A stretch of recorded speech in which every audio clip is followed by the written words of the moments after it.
If you want to generate some income from the stock market, but you don't want to go around buying individual company stocks and wasting your life looking at financial statements, then this video is for you. I've put together 5 different dividend producing funds that could all be great options for investors looking to get a little passive income that you could either reinvest back into the stock market or take out and help pay those bills. Let's run through each of them in no particular order. Up first is one of the most well-known and most significant dividend paying funds, Vanguard's FTSE All-World High Dividend Yield ETF. The ticker symbol for this fund is VHYL, and it's a fund that's got over 1,700 different companies inside of it from all over the world that include both large cap and mid-sized companies. At a high level, you'll see that the fund has an ongoing cost of 0.29%. It's always worth considering with any of these funds. Nothing is free in the world of investing, I'm afraid. And from an income perspective, the fund currently has a yield of 3.17%, which means that for every £100 you have in this fund, you'd expect to be paid just over £3 per year, which would be paid to you quarterly, or in other words, 75p 4 times a year. Giving you all of this lovely money are companies based in many different industries, mostly based out of the US, but also coming from here in the UK too. You'll see top holdings of this fund include some of the most well-known companies in the world, known for providing a stable source of income, regardless of what the world is currently doing. And these include companies like Johnson & Johnson, Procter & Gamble, Exxon, and Coca-Cola. If you're an investing nerd like me, you'll know that Procter & Gamble, Johnson & Johnson, and Coca-Cola have been paying dividends for more than 50 years, and they're currently classed as what's known as dividend kings. Think about everything that's happened during the last 50 years. We've had recessions, market crashes and wars, yet the dividends have still kept rolling in. Pretty impressive. Next up, speaking of companies that have been reliably paying out cash to investors, this next fund is the S&P Global Dividend Aristocrats ETF, which has the ticker symbol of GBDV. In the investing world, some of the most prestigious dividend paying companies are known as dividend aristocrats, and they sit just underneath those dividend kings we just spoke about. To qualify as a dividend aristocrat, you need a track record of paying out dividends for more than 25 years consistently, which is definitely something not very easy to achieve. For this fund, we're looking at a much smaller holding of companies compared to the first option, because it's no surprise that not every company was able to be consistent during all of those market downturns. So you'll see that it holds 98 different companies, and your expense ratio for the year is 0.45%. This one's another fund that also pays 4 times a year for you with a dividend yield of 3.61%. If you're wondering how the fund's been doing over the past 6 months while the rest of the market's been in freefall, you might be surprised to see that this fund, like a lot of high-paying dividend ones at the moment, is actually slightly up in value. As the tech companies and other growth stocks have been selling off, many that don't quite make a profit yet or are putting all of their cash back into their business, investors that want cash now and reliable companies have been actually moving their money back over into this value segment. Now, this might not be something that lasts forever. Like a lot of other aspects of investing, these things move in cycles, but for now, the ball is in the court of value stocks, and dividend paying companies fall into this section. If we take a look at what's inside this fund, you might not see a lot of household names. In fact, a lot here I'd say I'd not heard of before, but they're all in sectors that tend to be very reliable even during a bear market and a downturn. So you've got gas, electric and utilities. No surprise there, we'll always need those to live, and other sectors like real estate, banking and even life insurance. Another business that makes loads of money and lots of extra cash to pay back to investors. One thing to note here that applies to us UK investors is that any dividends from US companies will have a dividend withholding tax apply. But you don't see that anyway, but any dividends paid to you will have already been discounted by 15%, as that's the current rate that the UK and the US authorities have agreed.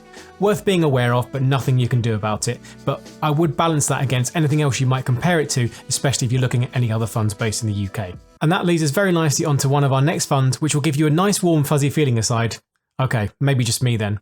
The good old FTSE 100. There are loads of funds that track this index, but I'll leave up on screen one of the largest and most popular, which is the iShares Core FTSE 100 ETF, which lives under the ticker symbol ISF. This index contains the largest companies headquartered in the UK, but interestingly enough, most of these companies earn their profits from outside of the country all around the world. In fact, you'll see here that it's more than 70% of its earnings, so bear this in mind when you think you're only investing in the UK if you're choosing this one. It often gets called a boring index or seen as a dying marketplace, and while that's kind of true for investors looking for high growth and interesting technology, if you do want more income focused companies who do have a reliable track record, then this could be a good place for you. Inside this fund, the type of sectors that make up the index are mostly inside industrials like pharmaceutical, finance and the metals and mining business, all sectors that will generally do pretty well throughout global downturns. You'll see big household names on this list like Shell, AstraZeneca, HSBC and that drinks maker Diageo too.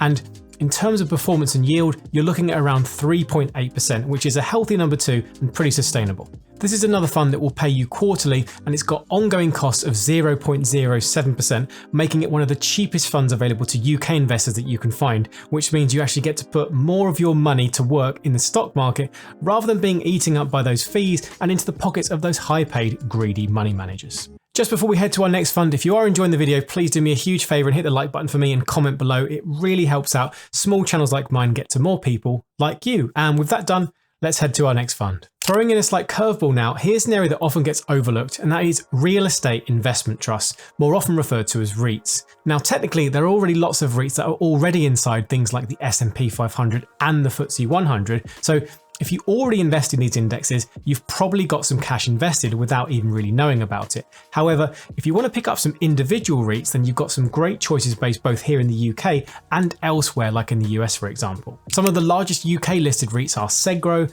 Tritax and British Land, but lots more are available. REITs come in all shapes and sizes, and some will focus more on commercial industrial buildings that include things like warehouses, and others might be more focused on residential properties and apartment blocks. The idea is that a REIT gives you access to be able to invest in property without having to deal with all the pains and hassles that you'd have to go through yourself if you wanted to go at it alone. One of the best things about REITs is that under law, they have to distribute 90% of their net income back to shareholders, and they're also exempt from certain kinds of taxes, which means that they're quite an efficient way of getting cash back out to shareholders. Let's take Tritax Big Box as an example here. This REIT invests in, as you might guess by the name, big warehouse-style shops and distribution hubs that you typically find out of town. They build up and create these massive sites and then lease them out to high-quality companies who will then typically be on very long-term leases, guaranteeing income back to the company, which they can then pay out to you as a shareholder. Companies they list as customers include people like Sainsbury's, Tesco, Marks & Spencer and Next, and by having clients like this, they put themselves in a really strong position to hold out any downturns in the economy. As you might imagine, during the pandemic and over the last decade or so, more and more businesses are looking for warehouse space and out-of-town spaces to either act as a distribution hub for online deliveries or places for customers to come and click and collect. Have a look into some more detail if that sounds good to you, but be careful on costs though. If you look into the fine print, there are ongoing costs that you won't see taken out of your account directly. However, in the long term, if you get paid some dividends and also see some decent growth in the value of the property your REIT owns, you could be in a great position and have the best of both worlds. Anyway, I'll leave that for you to look into. And finally, what about another UK-based fund, but this time focusing on a different sector of the market, the FTSE 250. This index is the list of businesses that come after the FTSE 100 and make up the next 250 companies organised by their size after their bigger brother, the FTSE 100. So that's company 101 to about 350-ish, just in case you're confused. If you want to look at a fund that invests in this area of the market, then have a look at one of the largest, which is Vanguard's FTSE 250 ETF, which currently trades under the ticker symbol VMID. The fund has ongoing cost of just 0.1% and has a current yield of just under 3%. Now, unlike its bigger brother, the FTSE 100, the 250 hasn't had the best year so far and is pretty much on the same downward trend as the rest of the wider market.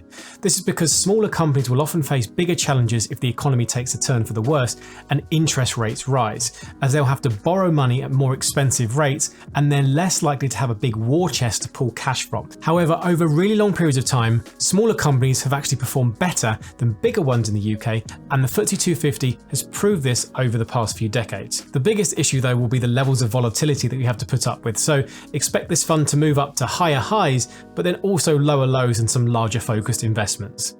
Also worth mentioning that these companies will generate more of their income in the UK and less from international business, so this might work out as being either a good thing or a bad thing depending on what's currently happening in the world. In the index, you'll see household names like Centrica, Tritax Big Box, as we've just spoken about, and other companies like EasyJet and Direct Line 2. Worth mentioning for all of these dividend-paying stocks is that nothing is free money and there's no such thing as completely passive income. Any dividends that you get paid come out of the business that you're invested in, basically making them worth less money and potentially reducing their ability to spend money in areas of growth. If you ever want to see this happen live, you just need to watch any stock in their ex-dividend date, which is the date that the shareholders need to hold a stock to actually get paid. You can't just make 3% dividends on your money and then just sell all of your stock to get that free money, as much as we all wish it worked out just like that. Lots to choose from then, you're basically spoiled for choice. For full disclosure, I'm not invested in any of these currently, and I'm more focused on pure growth, but I do have a small dividend portfolio in my free trade account, which you're welcome to check out after this video, along with all of the rest of my investments across all of my different other accounts. Just like everything everything in investing, it all depends on what your goals are, what your timescales are, and your own financial position. So please do seek help if you need it from a qualified professional. Remember, I'm just someone sharing their own thoughts and opinions. And on that note, thanks so much for watching. Please do me a massive favor and drop me a like on the way out. Subscribe for much more content. And as always, happy investing.